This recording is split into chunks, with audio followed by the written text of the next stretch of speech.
realizar este evento el día de hoy. Desafortunadamente, el día futbolero olímpico, muchos de ustedes podrán ser futboleros también, pero afortunadamente las tecnologías de información y comunicación nos tienen informados al segundo.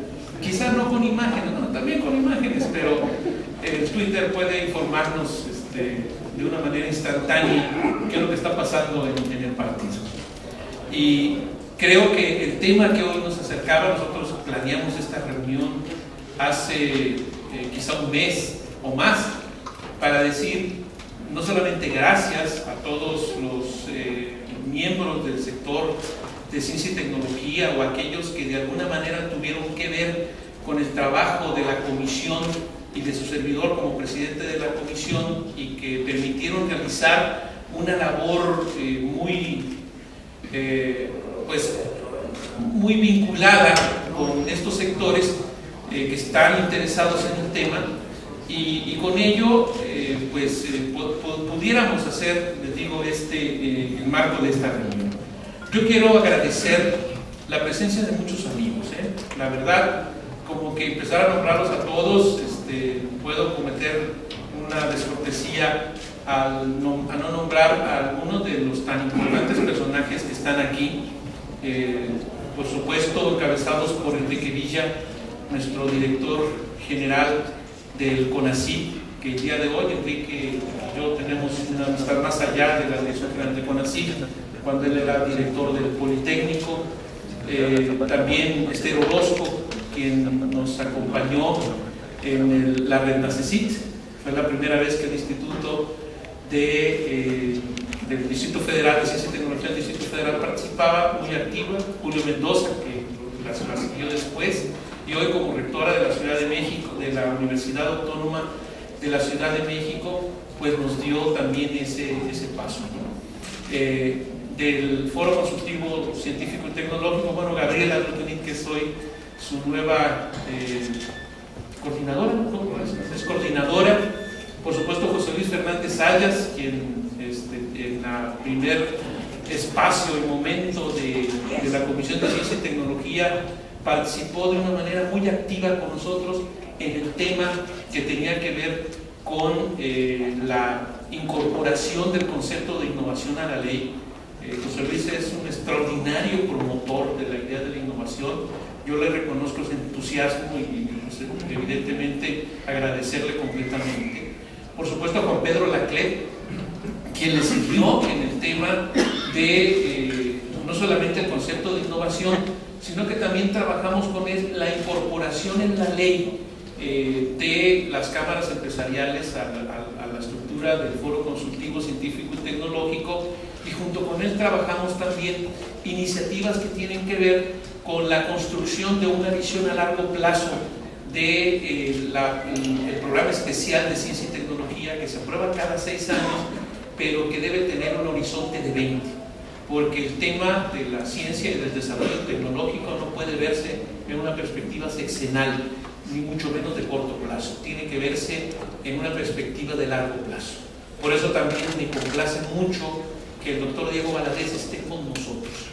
De él es la autoría de una iniciativa de reforma constitucional que yo presenté para, en el artículo 25, considerar a la ciencia y a la tecnología como uno de los elementos centrales del desarrollo nacional e incorporarlo así en los elementos de planeación nacional. También muchas gracias al doctor Diego Valadez, a Jorge Flores del Consejo de Ciencias de la Presidencia de la República, el doctor Mochán, que también está aquí. Realmente la relación con el Consejo Consultivo de Ciencias de la Presidencia de la República fue una relación muy virtuosa desde el principio. Esta legislatura, estas 2 legislaturas, desde la legislatura 60, fue muy complicada. Ustedes recuerdan, en el 2006, el inicio de la legislatura fue complicada en términos político-electorales. El conflicto postelectoral estaba muy sensible y el primer tema, o uno de los primeros temas que el Senado de la República tuvo, y en especial también la Comisión de Ciencia y Tecnología, entró a la discusión fue el tema de la reforma energética, que también polarizó en muchos casos a la sociedad mexicana, y eso nosotros en el Senado le dimos una visión no solamente mucho más técnica, sino también mucho más generada a través de la visión de los científicos mexicanos. En ese, no quiero decir enfriamiento, porque no fue enfriamiento, pero en esa catalización del tema de la reforma energética y sus posibilidades, tuvieron mucho que ver el Consejo Consultivo de Ciencias de la Presidencia de la República, que trabajó con la Comisión de Energía, con la Comisión de Ciencia y Tecnología, para poder plantear propuestas concretas en aquellos foros que organizó el Senado de la República en el patio central. Con el Consejo Consultivo de Ciencias vimos muchos temas. Ustedes saben que el Consejo Consultivo está formado por los Premios Nacionales de Ciencias y a su vez forman parte de una extraordinaria reserva, no reserva, tampoco quiero decirlo, reserva intelectual del país. Suenan como a la banca, pero no es la banca, es así como que los grandes santones de la ciencia en México, a los cuales hay que consultar, ¿no? Más que reserva, ¿no? Son los grandes santones. Y por supuesto, el tema también que bien trabajamos de la Agencia Espacial con ellos. Creo que el tema de la Agencia Espacial Mexicana comenzó a tomar una ruta seria de discusión cuando incorporamos a los científicos, a los universitarios, a los politécnicos. Gerardo Ferrando Bravo estuvo con nosotros desde el principio de la discusión, Pepe Franco también, ahora pues coordinador de la Academia Mexicana de Ciencias. Estuvieron muy cercanos, pero el trabajo del Consejo Consultivo de Ciencias fue fundamental para poder darle un marco serio al tema de la Agencia Espacial. Ahora el doctor Mendieta nos acompaña, el director de la Agencia Espacial, lo que es una muestra de que cuando se tiene voluntad, se tiene un proyecto y hay una efectiva acumulación de conocimiento y consensos alrededor de un tema. Fue muy complicada. Ustedes recuerdan, en el 2006 el inicio de la legislatura fue complicada en términos político-electorales. El conflicto postelectoral estaba muy sensible y el primer tema, o uno de los primeros temas que el Senado de la República tuvo, y en especial también la Comisión de Ciencia y Tecnología, entró a la discusión, fue el tema de la reforma energética, que también polarizó en muchos casos a la sociedad mexicana, y eso nosotros en el Senado le dimos una visión no solamente mucho más técnica, sino también mucho más generada a través de la visión de los científicos mexicanos. En ese, no quiero decir enfriamiento, porque no fue enfriamiento, pero en esa catalización del tema de la reforma energética y sus posibilidades, tuvieron mucho que ver el Consejo Consultivo de Ciencias de la Presidencia de la República, que trabajó con la Comisión de Energía, con la Comisión de Ciencia y Tecnología, para poder plantear propuestas concretas en aquellos foros que organizó el Senado de la República en el patio central. Con el Consejo Consultivo de Ciencias vimos muchos temas. Ustedes saben que el Consejo Consultivo está formado por los Premios Nacionales de Ciencias y a su vez forman parte de una extraordinaria reserva, no reserva, tampoco quiero decirlo, reserva intelectual del país. Suenan como a la banca, pero no es la banca, es así como que los grandes santones de la ciencia en México, a los cuales hay que consultar, no más que reserva, no, son los grandes santones. Y por supuesto, el tema también que bien trabajamos de la Agencia Espacial con ellos. Creo que el tema de la Agencia Espacial Mexicana comenzó a tomar una ruta seria de discusión cuando incorporamos a los científicos, a los universitarios, a los politécnicos. Gerardo Fernando Bravo estuvo con nosotros desde el principio de la discusión, Pepe Franco también, ahora pues coordinador de la Academia Mexicana de Ciencias. Estuvieron muy cercanos, pero el trabajo del Consejo Consultivo de Ciencias fue fundamental para poder darle un marco serio al tema de la Agencia Espacial. Ahora el doctor Mendieta nos acompaña, el director de la Agencia Espacial, lo que es una muestra de que cuando se tiene voluntad, se tiene un proyecto y hay una efectiva acumulación de conocimiento y consensos alrededor de un tema, es posible sacarlo adelante. Bueno, el doctor Mendieta es pues el símbolo ahora, que es el director de la Agencia Espacial, de que la agencia se hizo, de que yo creo que la Agencia Espacial todavía tiene un camino muy largo por recorrer y que seguramente nos dará muchas satisfacciones a la ciencia mexicana.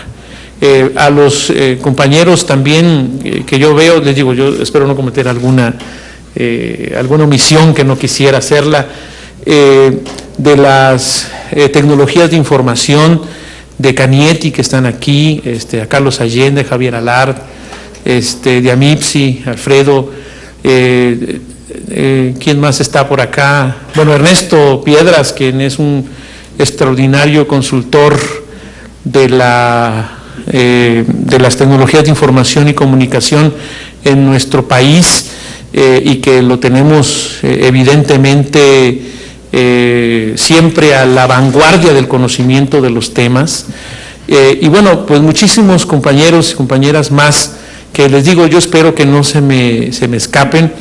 Por supuesto, a los miembros del equipo técnico de la Comisión de Ciencia y Tecnología, encabezados por Jesús Ramírez, que realmente tuvieron una gran labor técnica, porque es imposible que el trabajo de un senador o de un legislador se puede entender solamente por su trabajo personal, sino es porque hay un equipo que tiene mucha capacidad de creatividad e innovación que es probable sacarlo adelante. Y eso es lo que hizo Jesús Ramírez, Rodrigo Franco, Carmen Navarro y evidentemente muchos de los compañeros que me apoyaron en la Comisión de Ciencia. Pues veo a Leopoldo, a don Guillermo de Fume, a muchos amigos y compañeros que les digo que aquí me puedo pasar agradeciéndoles de uno por uno, al doctor Lara, que está con su tema de la Agencia de Costas y Mares, y por supuesto a los activistas de Internet que siempre me acompañaron en los temas muy candentes del tema de la defensa de la libertad en la red. A Daniel Jergenson, a quien le debemos no solamente su activismo cotidiano en los temas de la búsqueda de justicia, a él le debemos, y yo estoy consciente que el tema de la guardería ABC se haya mantenido completamente vigente hasta el momento, y creo que Daniel Jergenson, mejor conocido como Al Consumidor en Twitter, es una de las personas que sin dar nada a cambio está luchando por las causas justas, y está luchando por las causas justas en Internet, en las redes sociales. Por eso yo le agradezco mucho a Daniel que esté aquí. Entre él y yo, uno dice, ¿por qué la ley 5 de junio, la ley sobre estancias infantiles? Yo contribuí con mi autoría, si no era un tema de ciencia y tecnología, pues fue precisamente por Daniel, porque a partir de las redes sociales se retomó el tema, se mantuvo vigente en el marco de la opinión pública en México, y pudimos con ello evidentemente impactar para poder realizar una ley de esa naturaleza. A León Felipe Sánchez Ambia, muchas gracias también, es un extraordinario abogado en las cosas de la propiedad intelectual y de los derechos de autor, visto a través de la perspectiva de la libertad en Internet. Pues también muchas gracias a Emilio Saldaña, quien a través de su conocimiento técnico y no solamente de su espíritu libertario, sino que Emilio fue en mucho el autor de muchas de las transmisiones que nosotros hicimos vía live stream, o sea, vía en vivo en internet, y que de alguna manera hicieron punta en la relación de los usuarios de las redes sociales y del internet con los espacios públicos. Aquí en el Senado de la República fue la primera vez que se hizo un ejercicio con un instrumento que la empresa Google tiene, que se llama, ya no me acuerdo cómo se llama el instrumento ese, el Moderator, donde el presidente del Senado en ese momento, Carlos Navarrete, tuvo un intercambio con los usuarios de internet para poder dar cuenta en vivo, en una transmisión por el internet, de lo que finalmente hacía el Senado en ese momento. Manuel Tamés, quien es el director de Google México y quien nos ha acompañado también en estos temas muy central, fue quien organizó esa Moderator, esa parte, pero también yo lo recuerdo muy bien, 2 meses más o 3 meses más hicieron el mismo ejercicio con el presidente de la República. Esto es, aquí inauguramos una manera completamente diferente de comenzar a relacionar las instancias del poder público que de repente tienen así un cierto velo por donde el público cree que no puede pasar, pero que la verdad no hay velo. El velo lo hacemos los que estamos adentro, que le damos ese aire de misterio a las cosas de la construcción de las leyes o de los acuerdos políticos. Pero la verdad, quiero decirles que la búsqueda de la transparencia en nuestra legislatura no fue porque los senadores hubiéramos querido, sino porque los ciudadanos comenzaron a presionar y comenzaron a generar los espacios que abrieron esa concha que luego los legisladores tenemos para la discusión de las leyes y de las cosas públicas. Por eso yo le reconozco al movimiento de Internet Necesario, que fue en octubre, noviembre del 2009, esa capacidad no solamente de comenzar a plantear un tema legislativo, incluso un poco árido, que era el tema de los impuestos a las telecomunicaciones y al Internet, convertirse realmente en una discusión entre los espacios ciudadanos y también los espacios públicos en el Senado.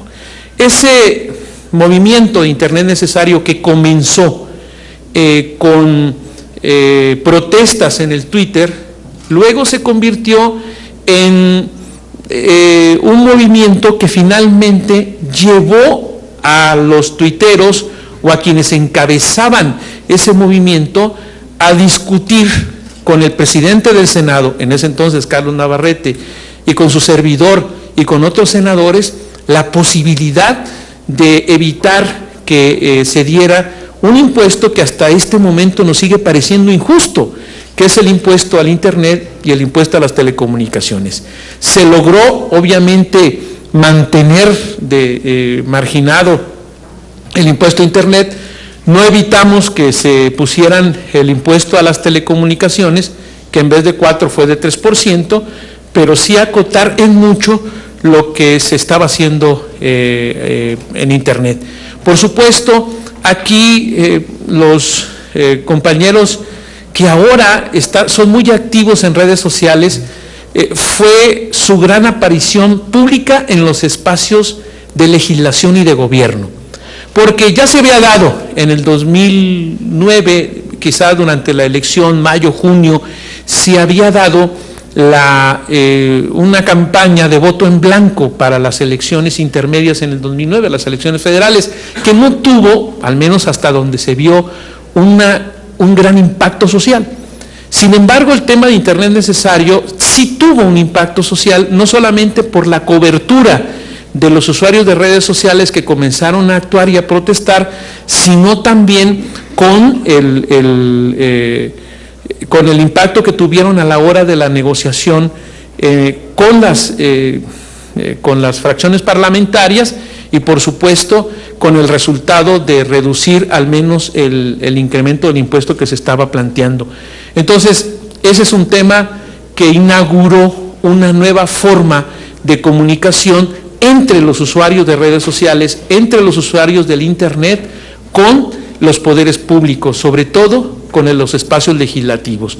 Yo creo que hay que darle el mérito a este movimiento que fue iniciado por Alejandro Pisanti, que fue también pues, secundado por Soliker, por Claudia Chile y por Lapis Lazuli y por muchos avatares que en el transcurso del tiempo fuimos conociendo físicamente y que realmente nos damos cuenta de que son mexicanos valiosos que ven también por su país.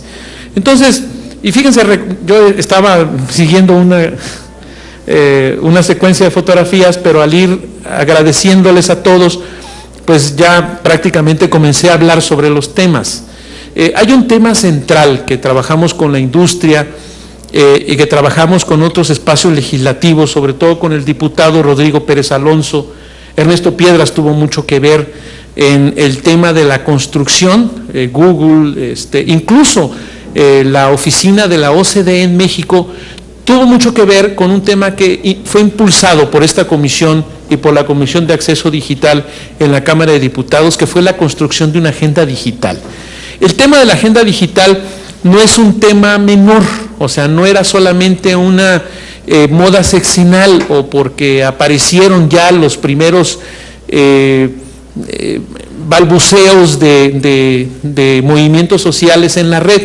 No, la verdad, agenda digital significa una estrategia que fue planteada por legisladores, por algunos espacios públicos, Secretaría de Comunicaciones y Transportes, por la industria, Cañetti, Amiti, Amipsi, por académicos de la Universidad Nacional o del ITAM como Ernesto Piedras, para poder plantearle al gobierno federal una gran política de incremento de la cobertura en Internet y de banda ancha, pero también plantearse toda una estrategia de cómo incorporar a nuestro país a los avances de la tecnología digital, darle un sentido coherente a esta política pública y generar con ello pues un círculo virtuoso en la industria, en la academia, en el gobierno.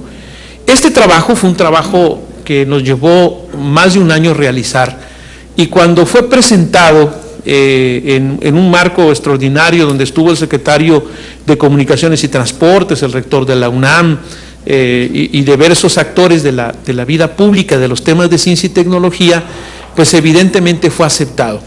Y quizá por el tiempo en que estábamos, o sea, un año ya para el término del sexenio, el gobierno como tal asumió solo algunas tareas de la agenda digital y como que ha dejado ese tema como un tema para poder al menos dejarlo semblanteado para el siguiente periodo en la presidencia de la República.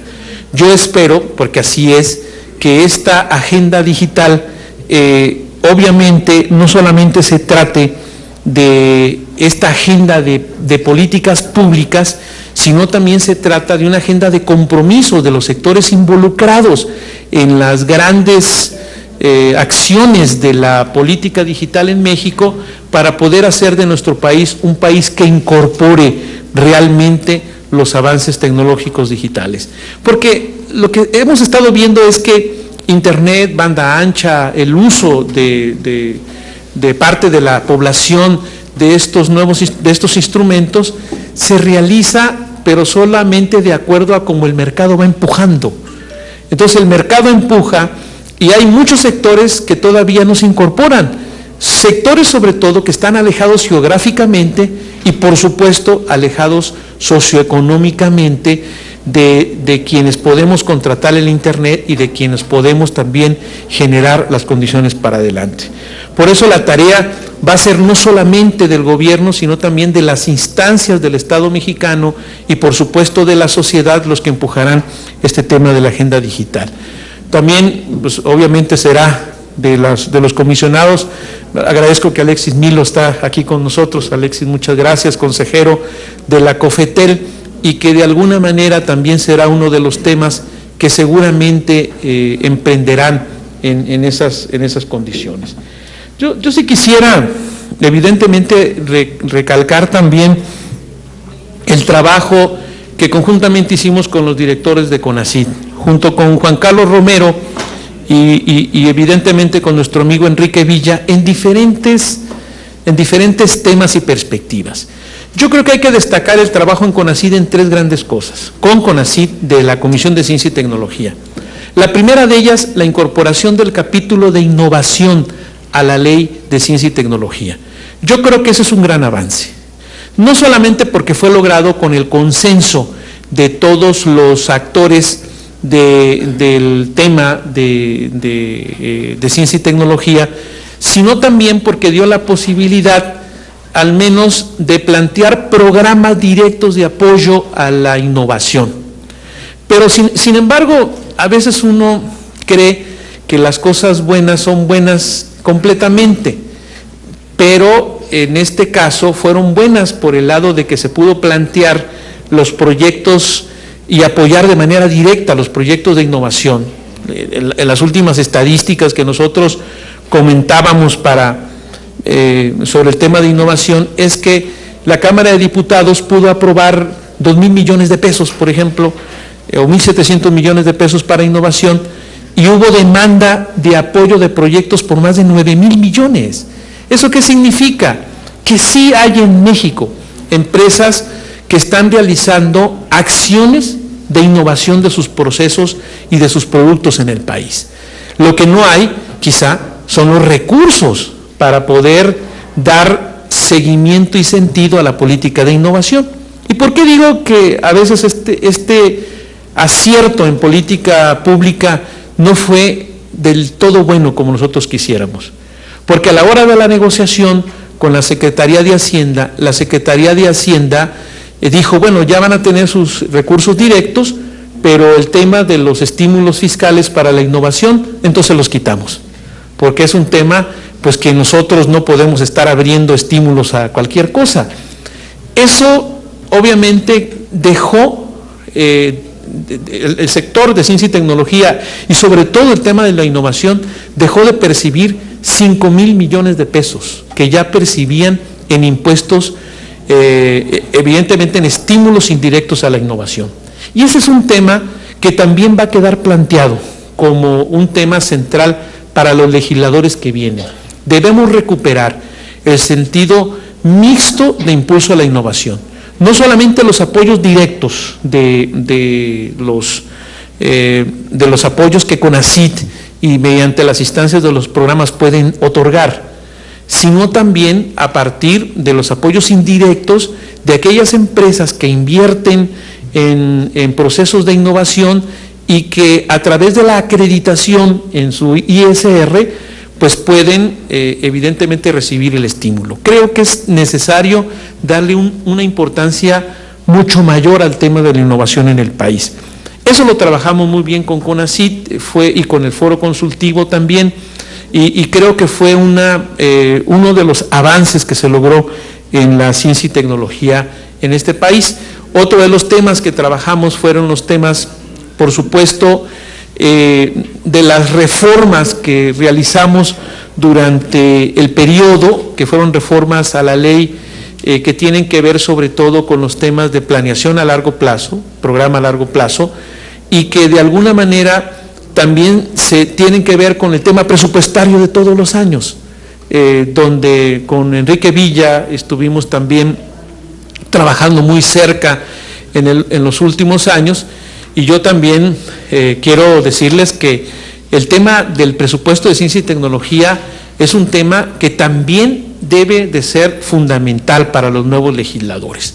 ¿Por qué? Y para todo el sector, no hay que dejar a los legisladores solos, porque a veces uno cree que el trabajo legislativo puede resolverse en los entretelones del Palacio Legislativo, y la verdad no. Los legisladores que están solos en las alcobas del Palacio Legislativo no pueden hacer nada. Solamente con un gran impulso atrás y obviamente una relación muy buena entre la Cámara de Diputados y la Cámara de Senadores se pueden hacer cosas. En la negociación del 2007, 2008, cuando Juan Pedro Laclet era coordinador de la Academia Mexicana de Ciencias, José Luis Fernández Sayas era coordinador del Foro Consultivo, hicimos una negociación que creo que fue correcta.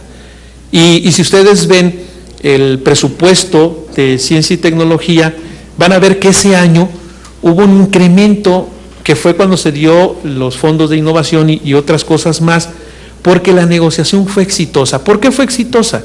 Y yo lo quiero dejar como parte de la expertise del asunto. Primero, porque lo hicimos en conjunto, porque estuvo Academia Mexicana de Ciencias, Foro Consultivo Científico y Tecnológico, la Red Estatal de Ciencia y Tecnología, estuvo la UNAM, estuvo CONACYT, todos en conjunto. Y todos en conjunto estuvimos con los 3 coordinadores parlamentarios en la Cámara de Diputados y con el presidente de la Comisión de Ciencia y Tecnología, que la presidenta, porque era presidenta, y finalmente logramos que el tema se convirtiera en un tema que al menos a los que deciden los presupuestos les hace zumbidito como un zancudo en la oreja. O sea, eso es lo que hay que hacer. Ya cuando va mucha gente y ya con el peso específico, tienen ahí el tema candente. Entonces, eso es lo que hay que hacer siempre. Mantener en el momento de la negociación presupuestaria una presión al menos de todo el sector en su conjunto, porque lo que también se demostró es que si CONACYT va por un lado, si Foro Consultivo va por otro, si la Academia va por otro, la UNAM presiona por su parte, no hay manera de que haya realmente una negociación clara y evidente. Hay varias propuestas legislativas que también quedan en cartera y quedan en dictamen en el Senado de la República, porque ya se vinieron de la Cámara de Diputados, donde se plantea que el presupuesto a la ciencia y tecnología no debe ser menor al del año anterior. Cuando la crisis financiera estalló en el 2008-2009 y tuvimos con Hacienda la negociación de un paquete presupuestario para poder reactivar la economía mexicana, yo planteé claramente el asunto del presupuesto de ciencia y tecnología y evitar que se redujera, como se redujo, y que nunca fuera inferior un año con respecto al otro. La respuesta de Hacienda fue muy clara: nosotros no queremos irreductibles en el presupuesto. Entonces, evidentemente se negaron a que eso sucediera, por eso es importante seguir presionando para que la ley se pueda modificar en ese sentido, porque al tener el manejo presupuestario, ellos pueden de alguna manera siempre disponer de la posibilidad de bajar el presupuesto de las áreas que no consideran prioritarias. Y la verdad, mientras no aprobemos la reforma que nuestro amigo Diego Valadez nos hizo bien llegar al Senado y que fue presentada por su servidor, ciencia y tecnología nunca va a ser considerada como un elemento central en un marco de gobierno. Por eso es importante poder hacerlo. Quiero comentar que de veras yo tuve una extraordinaria relación de trabajo con el CONACYT y con sus 2 directores que me tocó interrelacionar con ellos. Siempre fue una relación de mucho respeto, de mucha colaboración, y emprendimos juntos muchas cosas. Por eso muchas gracias, Enrique, por ese gran apoyo, y por supuesto pues también a Juan Carlos, que creo que va a estar por acá en el Senado, tengo entendido que va a estar en el Senado de la República, Juan Carlos Romero, y yo creo que él va a ser también un aliado de las causas de ciencia y tecnología. Yo creo que hay muchas cosas que podemos seguir hablando de lo que hicimos en términos de la ciencia y la tecnología, de la defensa software libre. Ese que ven ustedes, ese señor que está de pelo largo y de barba y de camiseta, pues ese señor es el doctor Richard Stallman, quien es considerado como el padre del software libre, quien finalmente ha defendido su posición en términos pues de seguir promoviendo el software libre en nuestro país y en el mundo. Y ese que ven ustedes, ese señor de barba, peloncito que está junto con Carlos Sotelo y conmigo, es Vicent Cerf, uno de los padres del Internet, quien es ahora vicepresidente de Google y quien él ha seguido promoviendo el tema de la libertad en la red, de la libertad en Internet. Uno de los temas que a nosotros nos tocó también defender con mucho denuedo es que el Senado de la República no se involucrara en la ratificación del acuerdo comercial antifalsificación denominado ACTA. ¿Por qué razón? Seguramente ya han escuchado ustedes las discusiones, pero la razón fundamental es que en los términos del acuerdo comercial ACTA, sobre todo en la parte que habla sobre entorno digital, habría medidas planteadas que vulneran no solamente la privacidad, sino que vulneran incluso el debido proceso para poder perseguir supuestos crímenes que se cometen de piratería en la red. El artículo 27 de ACTA es muy claro. Dice que un proveedor de servicios, un propietario de los derechos, titular de los derechos de autor, puede solicitar a la autoridad, a la Procuraduría General de la República, a la Procuraduría de Justicia de los Estados, puede solicitar a la autoridad que mediante los proveedores de servicio le den la información de los usuarios de la red que ellos están presumiendo que están violando sus derechos. Imagínense lo que eso significa, porque eso abre la puerta para todo, En un país como México, donde a unos muchachos que pusieron una manta en un puente en Tepic los acusaron de vandalismo y casi de terrorismo, o a unos jóvenes compañeros tuiteros en Jalapa por retuitear los mensajes de alarma que la población estaba mandando en un día de enfrentamientos en Veracruz, los echaron a la cárcel y los acusaron de terrorismo. Pues imagínense ustedes lo que pasaría si abriéramos la puerta para que cualquiera pueda decirle a la autoridad: oye, yo quiero que me investigues a este hombre porque presumo que está violando mis derechos de autor, entonces, o mi propiedad intelectual. Eso implica incluso una fotografía que nosotros registremos como tal. Entonces, cualquier cosa puede ser utilizada como un pretexto para poder violar no solamente la información de un usuario en Internet o en redes sociales, sino evidentemente para capturar toda esa información. Y obviamente eso que ocurrió en Veracruz, que también me tocó intervenir directamente, de ir a defender a dos personas, Marucci Bravo Pagola y Gilberto Martínez Vera, que fueron detenidos y enviados a la cárcel y acusados de terrorismo por retuitear que había un enfrentamiento y que estaban disparando cerca de las escuelas. Créanmelo que yo nunca pensé que estaba en México, Era una película de terror llegar a la cárcel de Jalapa, se llama Pacho Viejo, y encontrarte con una película de terror, así nada más.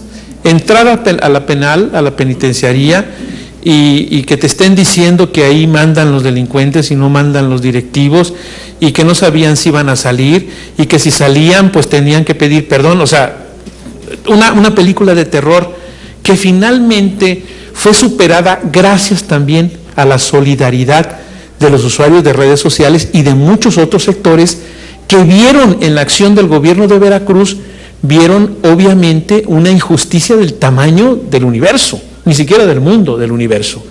Porque luego, ya después de estar detenidos por terrorismo, quisieron cambiar la ley para acusarlo de otro delito que apenas iban a aprobar.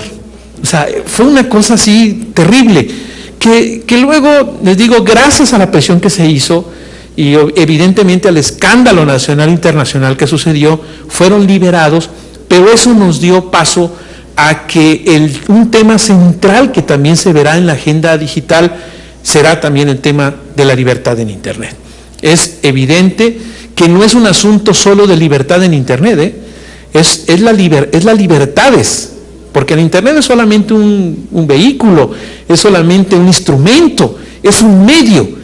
La verdad, lo que estamos defendiendo es la libertad y los derechos ciudadanos, que ahora se potencian en Internet, pero que finalmente están siendo de manera expresada libremente a partir de cada individuo.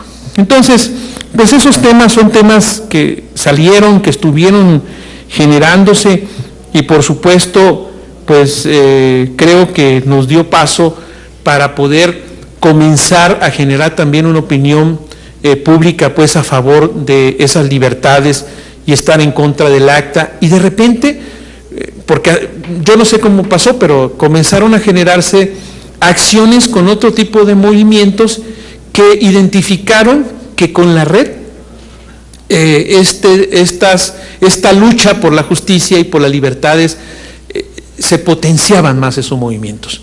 Uno de ellos fue el tema de Viricuta, de la defensa de Viricuta. Y ustedes me dicen, ¿por qué? De nuevo cuenta lo digo, nos llegó por la red, nos llegó por el Internet, nos llegó por los tuiteros, pero también a mí, por razones obvias, de Nayarit, me llegó por Nayarit. Llegan los líderes huicholes y dicen, pues fíjense que hay unos mineros que nos quieren quitar Viricuta. Todos medio sabíamos que era Viricuta, pero en la medida que nos dimos cuenta cómo estaban las cosas, entonces ya nos dimos cuenta que se trataba evidentemente de una invasión a los territorios sagrados de los huicholes. Cuando uno dice eso, invasión de los terrenos sagrados de los huicholes, está ya trascendiendo el marco legal que tenemos.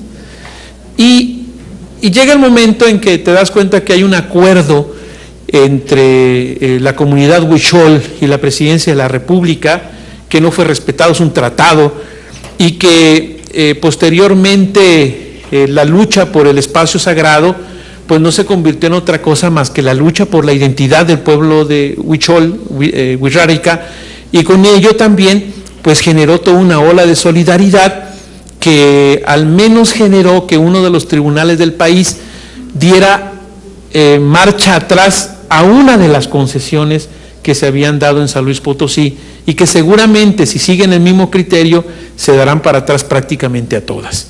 Entonces, pero el tema de Viricuta como el tema de la guardería ABC pues son temas que surgen gracias a que dentro de la red, que es una caja de resonancia a nivel nacional e internacional, pues finalmente llegan a muchas más personas. Esto que ustedes ven fue, esas tres fotografías, son tres fotografías emblemáticas de la guardería ABC. La primera es la primera reunión que tuvimos con los padres de los niños fallecidos en la guardería. Créanmelo, es un asunto desgarrador. Es imposible mantener una reunión con ellos sin que las emociones te golpeen. Es imposible. No hay tragedia que se asemeje a lo que ocurrió en Hermosillo y para ellos todavía más. Donde estoy con Abraham Fraijo cargando unas banderas, fue una idea que Daniel Jorgensen y Paola Recaurte y varios activistas en la red hicieron para poder retomar en el espacio legislativo el tema de las estancias infantiles que estaban queriendo detenerlo. Esta marcha fue una marcha que hicimos, no fue marcha, fue una expresión de banderas fuera del Senado. Entonces me pidieron que los acompañara y los acompañé. Y la última de las fotos es la foto donde Daniel está con José Francisco y con Julio el día de la aprobación de la ley de desarrollo y cuidados infantiles, donde finalmente pues le hicimos un homenaje a los niños fallecidos ahí, porque en todos los seguimiento de las diligencias del caso, los nombres de los niños nunca se mencionaron, sobre todo en la Suprema Corte. Yo consideré como una obligación y una responsabilidad que cada vez que nosotros, al presentar la ley, y en este caso al aprobarla, había que nombrar de uno por uno a los niños que fallecieron, sobre todo por una sencilla razón, para que nunca se les olvide una tragedia de esta naturaleza que todavía tiene responsables en libertad, y algunos incluso van a ser legisladores en la próxima legislatura. Entonces, ese tema es un tema duro, difícil, que nos tocó enfrentar y que yo creo que es importante seguirlo manteniendo. Ya para terminar y para concluir, ¿cuáles son los retos? Porque empecé con agradecimientos y con agradecimientos quiero seguirle pues a todos ustedes quienes me han acompañado en estos temas. Carlos Jiménez, por cierto, que es un hombre divulgador de la ciencia de la Universidad Autónoma de Nayarit, impulsor de los programas de talentos también. Muchas gracias, Carlos, por estar acá. Miren, ¿cuáles son los temas centrales? El tema de la Secretaría de Ciencia, Tecnología e Innovación, que es una iniciativa que nosotros presentamos en septiembre del 2011 y que de repente en los debates presidenciales todos los candidatos dijeron que sí. Al menos se comprometieron públicamente a que esto sucediera, pero ¿de quién dependerá que la Secretaría de Ciencia y Tecnología sea una realidad? Yo creo que va a depender no del presidente de la República, que asumirá el cargo el 1 de diciembre, sino dependerá sobre todo del sector de ciencia y tecnología. O sea, no hay que dejar que la decisión parta solo y exclusivamente del poder público. Yo creo que es también parte de si estamos de acuerdo, por supuesto, con esa propuesta, debe de partir sobre todo del sector. Hay toda una reflexión pública acerca de la Secretaría de Ciencia y Tecnología. Tenemos muy claro que el CONACYT cumple un papel muy trascendente, pero también tenemos muy claro que la Secretaría tendría mayor capacidad de negociación presupuestaria y tenía mayor capacidad de ejecución en muchos de los temas que tienen que ver con la ciencia, la tecnología y la innovación. E incluso dentro del esquema de la propia iniciativa, CONACYT no desaparece, o sea, forma parte, porque es un consejo, pero la Secretaría sí asumiría las funciones ejecutivas que plantearía una Secretaría como tal. Ese es, yo pienso, del sector uno de los principales temas prioritarios a que esto significa. La otra es la reforma que tuvo a bien otorgarnos nuestro gran amigo Diego Valadez, de la reforma constitucional en inversión en ciencia y tecnología como área prioritaria para el desarrollo del Estado mexicano. Es fundamental. Nosotros no podemos dejar de seguir impulsándola, porque a lo mejor los temas de las reformas constitucionales que interesaron al Senado en este momento estaban contenidas en las áreas de seguridad o de reforma política, y siempre van dejando los temas de educación y los de ciencia en el segundo cajón, lo cual pues es evidente que hay que seguir empujando para que lo suban al primer cajón. Eso es algo que tenemos que hacer. El incremento real y sostenido en ciencia y tecnología para al menos alcanzar el 1% del Producto Interno Bruto. El tema del impuesto a las telecomunicaciones, creo que hay diferentes variantes que se nos están planteando, no solamente para seguir planteando la derogación de este impuesto, sino incluso para formar, hace rato alguien me lo dijo, no recuerdo quién me lo dijo, la conformación de un fondo para el desarrollo de las tecnologías de información y comunicaciones en este país, partiendo de la experiencia del Fondo Energético, que por cierto tuve una mala experiencia este año, del Fondo Energético, que tiene mucho dinero, pero que luego Hacienda nos hace cuentas mochas en el tema. Este año de veras nos hicieron unas cuentas terriblemente mochas. Nosotros aprobamos en el Senado que 3,000 millones de pesos del Fondo Energético se iban a ciencia y tecnología, y aprovechando el cambio de presidente de la Comisión de Ciencia en la Cámara de Diputados, los perdieron. Dijeron que ya estaban incorporados en el presupuesto de ciencia y tecnología. No quiero decir que Enrique y yo hicimos mucho coraje por eso, pero la verdad, yo creo que no debe volver a pasar. A mí la verdad me dejaron con un sabor de boca muy desagradable, porque a la hora de nosotros aprobarlos como senadores, nos dijeron que se incorporarían de una manera extraordinaria al presupuesto de ciencia y tecnología. Cuando se fue a la Cámara de Diputados la minuta, el recién entrado presidente no tenía el conocimiento. Entonces aprovecharon prácticamente y llegó el momento que dijeron, no, es que ya estaban incorporados, venían en el presupuesto que nosotros presentamos. Entonces fueron 3,000 millones de pesos que por supuesto lo dedicaron a otra cosa, pero no lo dedicaron al desarrollo científico y tecnológico, y ese fondo de derechos de hidrocarburos estaban destinados a precisamente al desarrollo científico y tecnológico de energéticos.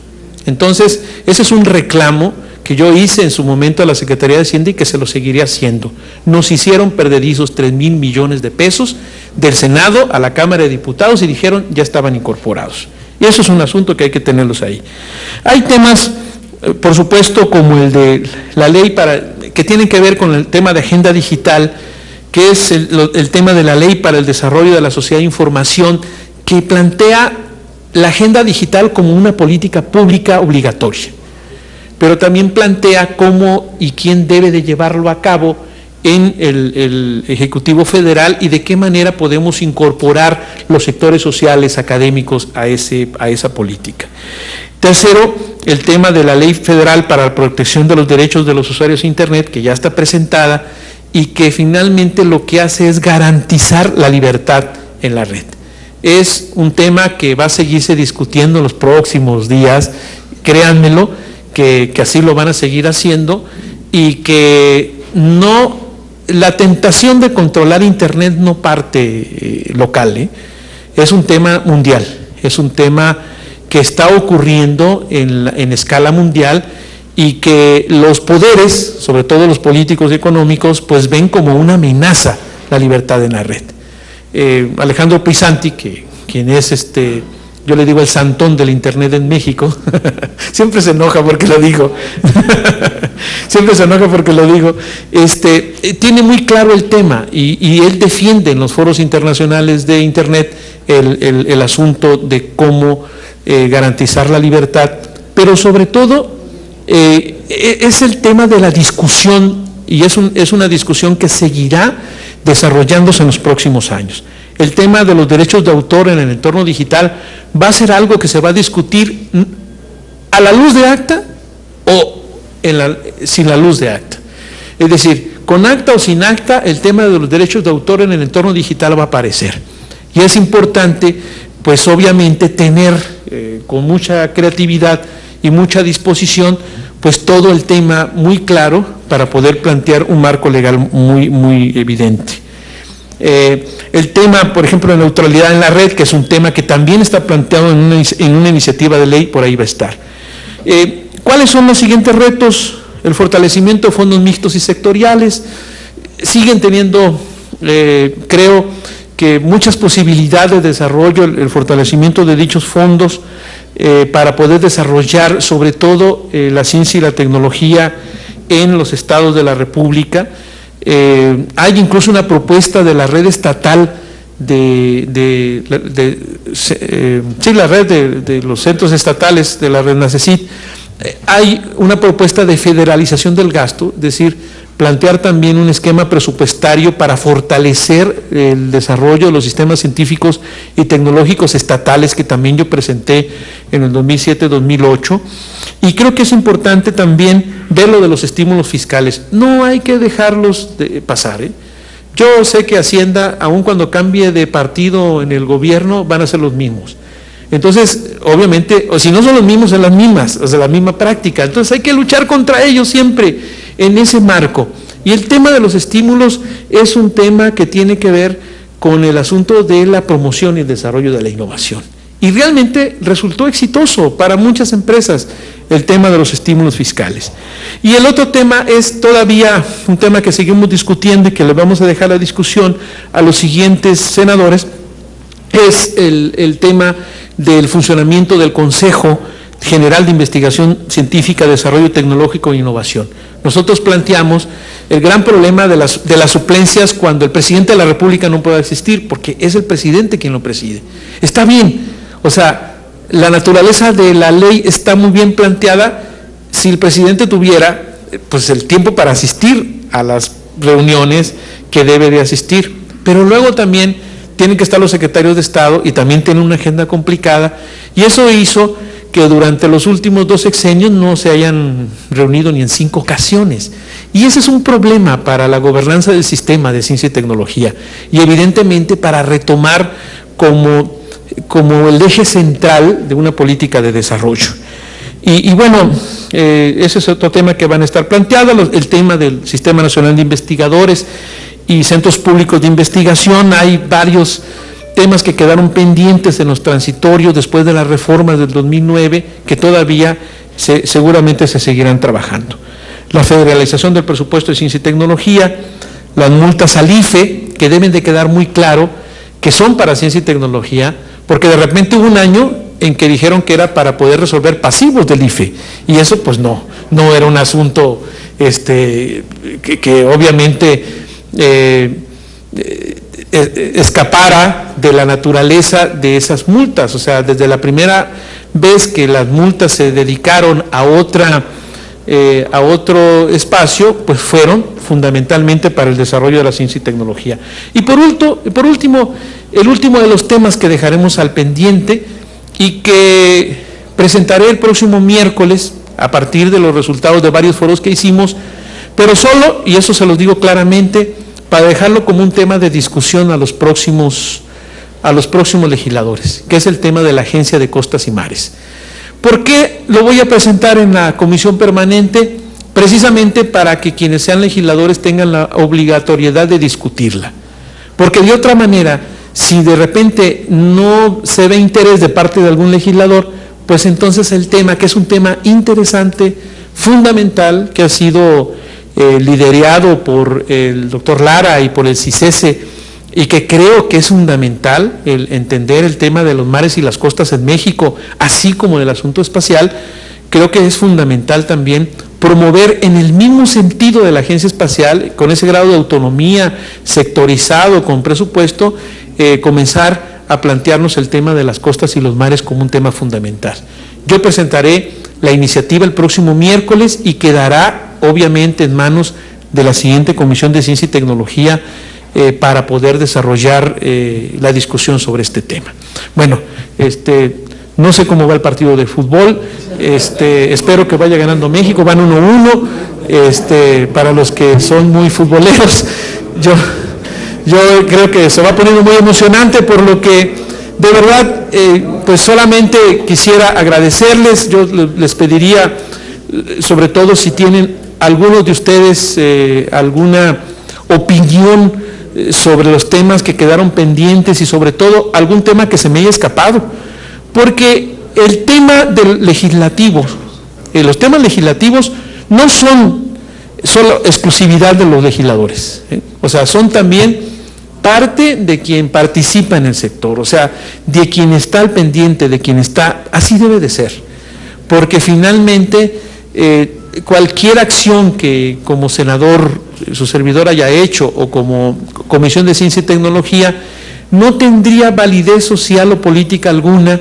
si no estuviera respaldada por un sector muy grande y por supuesto por todo lo que ustedes significan. Por eso de verdad yo sí les agradecería ese comentario. Yo también quiero agradecer, porque eso también es importante, a mi familia. Bueno, está mi esposa Rosa Irene y mi hijo Javier, que finalmente son los que luego más sufren en la ausencia de los padres y de los esposos en los años que uno tiene el intenso trabajo. La verdad yo les agradezco. Mi hijo Javier estuvo trabajando conmigo 1 año, aprendió las cosas legislativas también. Mi esposa Rosa Irene, entre Tepic y el Distrito Federal, también a ellos les agradezco que estén el día de hoy con nosotros. Entonces, pues, muchas gracias y espero sus opiniones. Gracias.